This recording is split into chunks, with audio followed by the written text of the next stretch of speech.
وصفتنا لليوم إن شاء الله رح تكون المبروشة. رح نحتاج 100 جرام من الزبدة، ربع كاسة من الزيت النباتي زائد معلقة كبيرة. رح نحتاج 3/4 الكاسة من السكر، ممكن تحطوا حد نص كاس من السكر.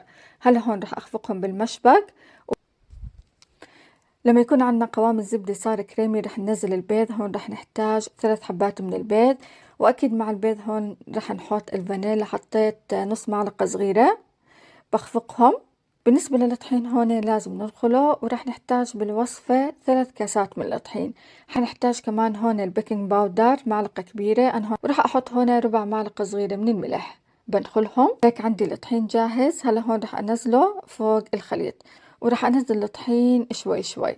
ما شاء الله العجينة جدا ناعمة. الخطوة اللي بعديها رح أخذ قسم من العجينة، تقريبا ربع العجينة، وراح أحطها بصحن أو ممكن تحطوها في كيس وتدخلوها الفريزر.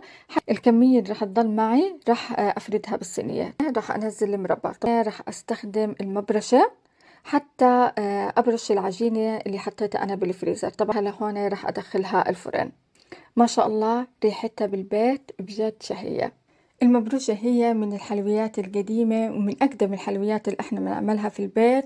كل العائلة بتحبها. كنا نعملها بالصواني الكبيرة، وعلى موسم المربى نستخدم المربى اللي احنا نعمله في البيت. بتمنى كثير اني قدرت افيدكم بالفيديو.